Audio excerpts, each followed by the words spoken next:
Hello. Hello hello. അല്ല സാറേ, അത് യൂട്യൂബിൽ എന്താ അങ്ങനെ പറഞ്ഞിരിക്കണ മാതാവിനെ കുറിച്ച്? പാഷണ്ഡത എന്ന് പറഞ്ഞ എന്താ? എന്താ പറഞ്ഞിരിക്കുന്നത്? അല്ല, യൂട്യൂബിൽ എന്തോ ഒരു വീഡിയോ ഇട്ടിരുന്നല്ല, അത് മാതാവ് എന്തോ പാഷണ്ഡത എന്തോ പറഞ്ഞിരുന്നല്ലോ, അതെനിക്ക് മനസ്സിലായില്ല.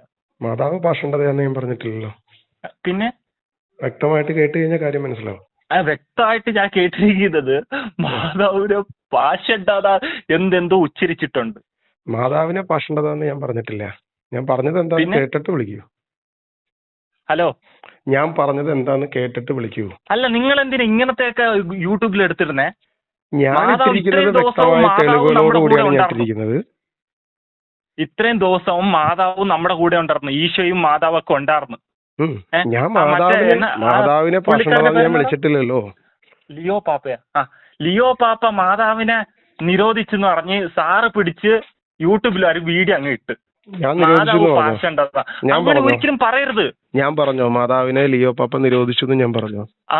അങ്ങനെയാണല്ലോ ഇപ്പൊ നടന്നുകൊണ്ടിരിക്കുന്നത്. യൂട്യൂബിൽ അങ്ങനെയാണല്ലോ വന്നേ. എവിടെ? അതൊക്കെ ശരിയല്ല. മാതാവ് നമ്മുടെ പണ്ട് തൊട്ടുള്ള ആളാ. ഒരു സെക്കൻഡ്, നിങ്ങളുടെ പേരെന്തായിരുന്നു? എന്റെ പേര് ശരത്ത്. ഓക്കെ, ആദ്യം ഒന്ന് റിലാക്സ് ചെയ്യൂ, എന്നിട്ട് കാര്യം പറയൂ. ഞാൻ എന്താണ് പറഞ്ഞിരിക്കുന്നത് എന്ന് കേട്ടിട്ടുണ്ടെങ്കിൽ അത് വ്യക്തമായിട്ട് പറയൂ. അതല്ലാതെ ഞാൻ മാതാവിനെ പാഷണ്ഡത ഞാൻ പറഞ്ഞിട്ടില്ല. മാതാവിനെ പാഷണ്ഡത എന്നല്ലേ പറഞ്ഞേക്കണേ? എന്താ ഞാൻ പറഞ്ഞിരിക്കുന്നത്? ഏത് വീഡിയോ താങ്കൾ കണ്ടേ? ഏത് വീഡിയോ ആണ് താങ്കൾ കണ്ടത്? ഇപ്പം കുറച്ചു നേരത്തെ ഒരു വീഡിയോ വന്നായിരുന്നു. നമ്മുടെ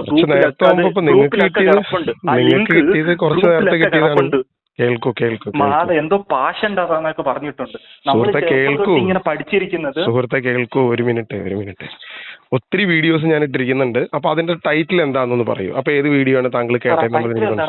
നോക്ക്, ടൈറ്റിൽ എന്താ അത്? കൃപാസന മാതാവ്. കൃപാസന മാതാവ് ക്രിസ്ത്യമല്ലെന്ന് മാർപ്പാപ്പ. ഓക്കെ, അപ്പൊ മാർപ്പാപ്പ എന്താണ് ഇപ്പോ ഇറക്കിയിരിക്കുന്ന ആ ഒരു ഉത്തരവിലൂടെ? എന്താണ്? മാതാവ് നമ്മുടെ ചെറുപ്പം തൊട്ടുള്ള ആളാണ്.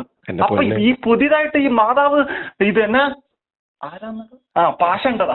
ഈ മാതാവ് പാഷണ്ഡത എന്നൊക്കെ വന്നത് എങ്ങനെയാന്ന് എനിക്ക് മനസ്സിലായി. ഒരു സെക്കൻഡ് ഒന്ന് വെയിറ്റ് ചെയ്യൂ സുഹൃത്തെ. ആദ്യം ഒരു കാര്യം മനസ്സിലാക്കുക. അതായത് ഞാൻ എന്താണ് ആ വീഡിയോയിൽ പറഞ്ഞിരിക്കുന്നത്. ഇപ്പോ ലിയോ 14 മാർപ്പാപ്പ വ്യക്തമായ ഒരു ഉത്തരവ് നമുക്ക് തന്നിരിക്കുന്നു. കത്തോലിക്ക സഭ ഔദ്യോഗികമായി പ്രഖ്യാപിച്ചിരിക്കുന്നു, മാതാവിനെ സഹരക്ഷക എന്ന നാമം വിളിക്കരുത്. രണ്ടാമത്തെ കാര്യം, കൃപയുടെ മാതാവ് എന്ന പ്രയോഗം ഉപയോഗിക്കരുത്.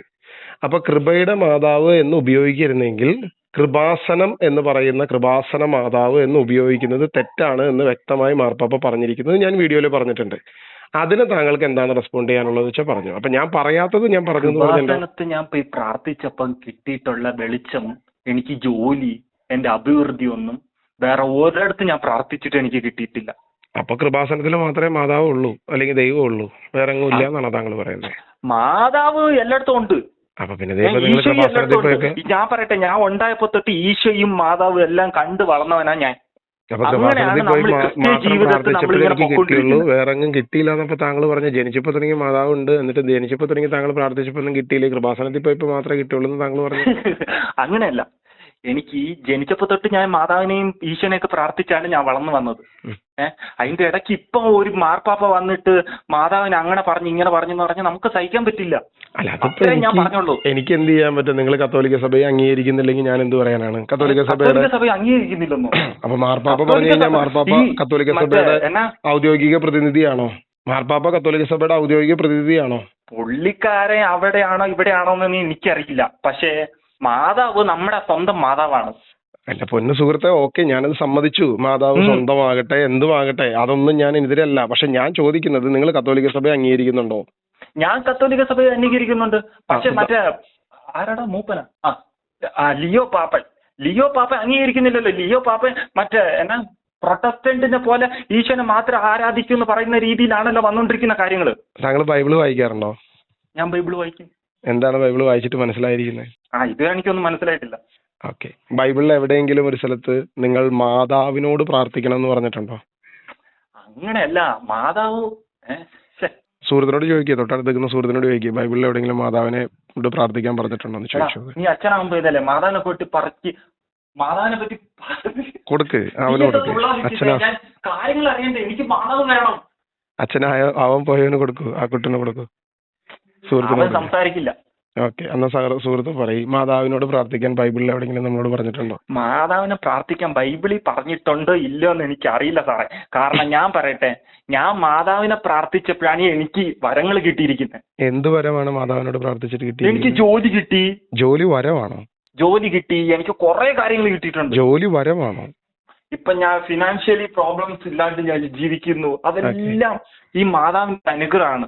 അപ്പൊ യേശുവിന്റെ അനുഗ്രഹം അല്ലേ മാതാവിന്റെ അനുഗ്രഹം മാത്രം? തിരികെത്തിച്ച് പ്രാർത്ഥിക്കുക. അപ്പൊ യേശുവിന്റെ അനുഗ്രഹം അല്ലേ അത്? മാതാവ് എവിടെ നിന്നാണ് നമുക്ക് ഈ അനുഗ്രഹം തരുന്നത്? മാതാവിൽ നിന്നാണ് താങ്കൾക്ക് കിട്ടിയെങ്കിൽ മാതാവ് എവിടെ നിന്നാണ് ഈ അനുഗ്രഹം തരുന്നത്? അല്ല, ഇപ്പൊ ഈശോനെ പ്രാർത്ഥിച്ചോ, ഈശോ എവിടെ നിന്നാണ് അനുഗ്രഹം തരുന്നത്? അതേപോലെയാണ് പരിശുദ്ധാത്മാവാണ് നമുക്ക് എല്ലാവർക്കും അനുഗ്രഹം തരുന്നത്. അപ്പൊ യേശുവും മാതാവും ഒരേ കാറ്റഗറിയാണോ? അതെ, ഒരേ കാറ്റഗറിയാണ്. മാതാവ് അപ്പൊ ദൈവമാണോ?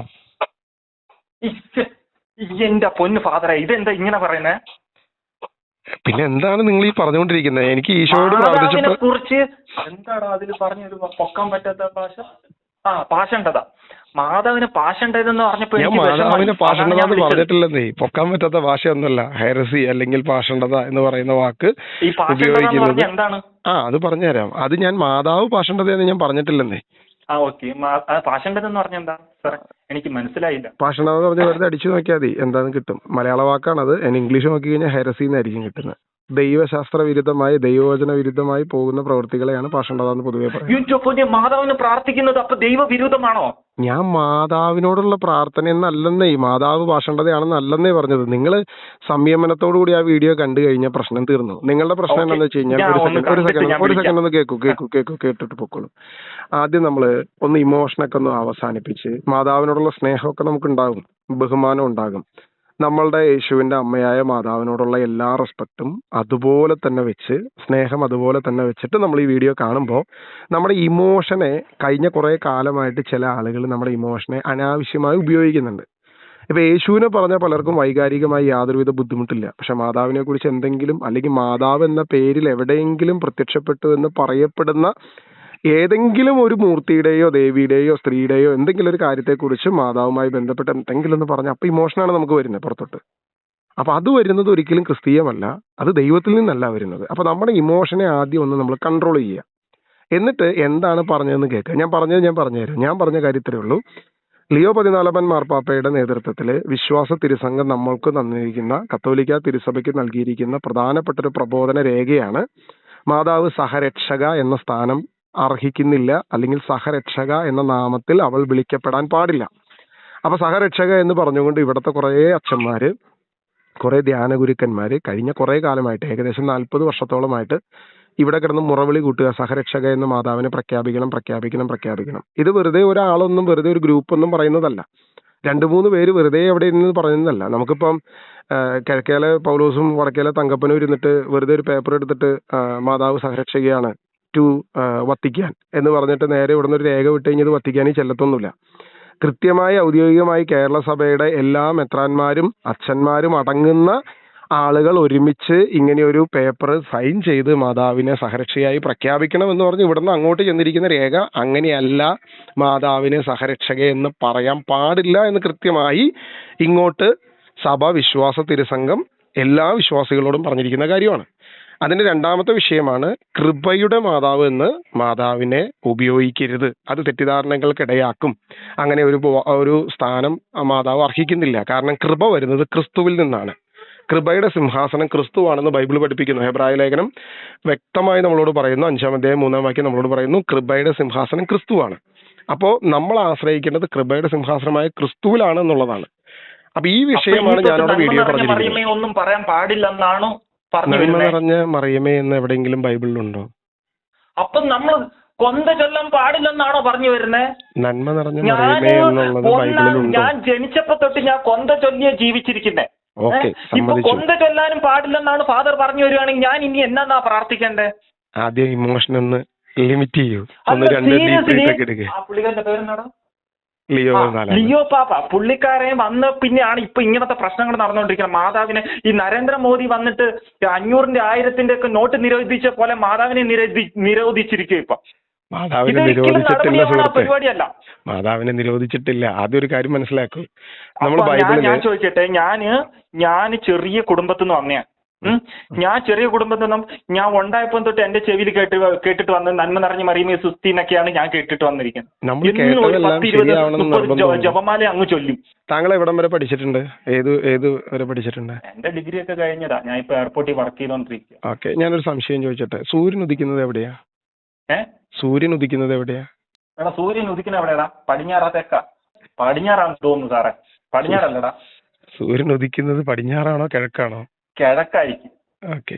എവിടെ ഒന്ന് ഉദിക്കുന്നുണ്ട്. സത്യത്തിൽ സൂര്യൻ ഉദിക്കുന്നുണ്ടോ? ഇപ്പൊ സൂര്യൻ ഉദിക്കുന്നില്ലേ? സൂര്യൻ ഉദിക്കുകയോ അസ്തമിക്കുകയോ വല്ലതും ചെയ്യുന്നുണ്ടോ? സൂര്യൻ ഭൂമിയുടെ പ്രതലത്തിലോ അല്ലെങ്കിൽ ഭൂമിയുടെ ഈ ഒരു ഇതിനകത്ത് എവിടെയെങ്കിലും ഉദിക്കുകയോ എവിടെയെങ്കിലും അസ്തമിക്കുകയോ ചെയ്യുന്നുണ്ടോ? സാറേ ഞാൻ ഒരു കാര്യം ചോദിക്കട്ടെ. അപ്പൊ നമ്മൾ പഠിച്ചതെല്ലാം ശരിയാണെന്ന് വിചാരിക്കരുത്. ആദ്യം ഒരു കാര്യം കേൾക്കൂ. നമ്മൾ ചെറുപ്പത്തിൽ പഠിക്കുകയാണ് സൂര്യൻ കിഴക്കുദിക്കുന്നത്. കുറച്ചുകൂടി ദീർഘമായി നമ്മൾ പഠിച്ച് കുറച്ചുകൂടി മുന്നോട്ട് പോകുമ്പോൾ നമുക്കൊരു കാര്യം മനസ്സിലാവും. സൂര്യനോട് ഉദിക്കുന്നില്ല അസ്തമിക്കുന്നില്ല.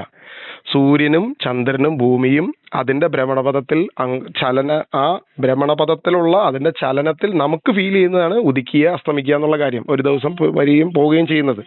അപ്പൊ ഇത് ചെറുപ്പത്തിൽ നമ്മൾ പഠിച്ച കാര്യം കുറച്ചുകൂടി കഴിയുമ്പോൾ കുറച്ചും ക്ലിയർ ആയിട്ട് കാര്യങ്ങൾ പഠിക്കാൻ തുടങ്ങും.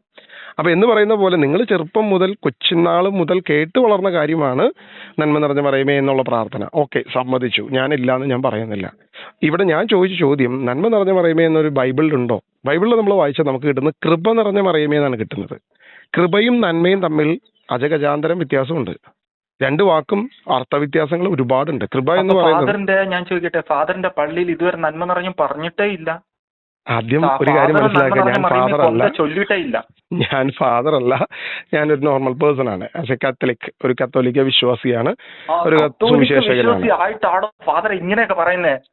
ഓക്കെ, ആദ്യം ഒരു കാര്യം മനസ്സിലാക്കുക. ഫാദർ ഒരിക്കലും ചൊല്ലിട്ടേ ഇല്ലെന്നാണ് പറഞ്ഞു. ഞാൻ ചൊല്ലിയിട്ടുണ്ട്, ഞാൻ ആവശ്യം പോലെ ചൊല്ലിയിട്ടുണ്ട്. കഴിഞ്ഞ 10 വർഷമായിട്ട് ഞാനത് ചൊല്ലാറില്ല. ഈ ലിയോ പാപ്പ വന്ന പിന്നെ ചൊല്ലിയിട്ടില്ല? അല്ല, കഴിഞ്ഞ 10 വർഷമായിട്ട്. ലിയോ പാപ്പ വന്നിട്ട് 1 വർഷം ആവുന്നുള്ളൂ. ഞാൻ കഴിഞ്ഞ 10 വർഷമായിട്ട് അത് ചൊല്ലാറില്ല. ഇല്ല. മാതാവ് സഹരക്ഷകയല്ലെന്ന് കഴിഞ്ഞ 8 മാസം മുമ്പ് ഞാൻ വീഡിയോ ഇട്ടിട്ടുണ്ട്. വേണമെന്നുണ്ടെങ്കിൽ താങ്കൾക്ക് പോയി കാണാം. ലിയോ 14 മാർപ്പാപ്പ ഈ കഴിഞ്ഞ ദിവസം വന്നിട്ടുള്ളൂ. അപ്പോൾ അതിനുശേഷം മാർപ്പാപ്പ വരുന്നതിന് മുൻപേ ഞാൻ വ്യക്തമായി യൂട്യൂബിൽ ഞാൻ പറഞ്ഞിട്ടുണ്ട്, മാതാവ് സഹരക്ഷകയല്ല. ബൈബിൾ പഠിക്കുന്ന ഏതൊരു കൊച്ചു കുഞ്ഞിനും മനസ്സിലാവുന്ന കാര്യമാണ് മാർപ്പാപ്പ ഇപ്പോൾ നമുക്ക് വെളിപ്പെടുത്തിയിരിക്കുന്ന കാര്യം. ഇത് സഭയിൽ വിശ്വാസികളുടെ ഇടയിൽ ഉണ്ടായിരുന്നൊരു തെറ്റിദ്ധാരണയെ മാറ്റുകയായിരുന്നു മാർപ്പാപ്പ ചെയ്തത്. അപ്പോൾ അല്ലാതെ മാർപ്പാപ്പ എന്റെ ഇടവകയിലെ അച്ഛന്റെ അടുത്ത് ഞാൻ സംസാരിച്ചിട്ട് ഞാൻ ഫാദറിനെ ഒന്ന് വിളിക്കാം. ശരി. എന്നാലും നല്ല കോണ്ടാക്ട് ഉള്ള പുള്ളിക്കാരുമായിട്ട് നല്ല പോലെ സംസാരിച്ചിട്ട്, പിന്നെ എന്റെ കുടുംബത്തിലൊരു ഫാദർ ഉണ്ട്, ആ പുള്ളിക്കാരന്റെ അടുത്ത് എല്ലാം നല്ല പോലെ ചോദിച്ചറിഞ്ഞിട്ട് ഞാൻ ഒന്ന് ഫാദറിനെ വിളിക്കാം. ശരി. ആദ്യം ഒരു കാര്യം മനസ്സിലാക്കുക, ഞാൻ മാതാവിനെ പാഷണ്ടത എന്ന് പറഞ്ഞിട്ടില്ല. 1. 2, മാതാവിനോടുള്ള പ്രാർത്ഥന തെറ്റാണെന്ന് ഇതൊന്നുമല്ല ഞാൻ പറഞ്ഞിരിക്കുന്നത്. ഞാൻ പറഞ്ഞിരിക്കുന്നത് നമ്മൾ ഉപയോഗിക്കുന്ന വാക്കുകൾ എപ്പോഴും ശ്രദ്ധിച്ചു പോവുക. കൃപയുടെ മാതാവ് എന്ന് വിളിക്കരുത് എന്ന് കത്തോലിക്ക തിരുസംഘം അല്ലെങ്കിൽ വിശ്വാസ തിരുസംഘം നമ്മളോട് പറഞ്ഞിട്ടുണ്ടെങ്കിൽ, ഒരു കത്തോലിക്കനായിട്ടുള്ള താങ്കളും ഞാനും ഒരുപോലെ അംഗീകരിക്കേണ്ട കാര്യമാണ്. മാർപ്പാപ്പ എന്ത് പറഞ്ഞോ അല്ലെങ്കിൽ സഭ എന്ത് പറയുന്നു അത് അംഗീകരിക്കാൻ പറ്റില്ല. പുള്ളിക്കാരെ എന്തോ പറഞ്ഞിട്ടുണ്ട്, ഞാൻ കാര്യമായിട്ട് അത് അന്വേഷിച്ചിട്ട് ഞാൻ വിളിക്കാം. ഓക്കെ. പിന്നെ വിളിക്ക്.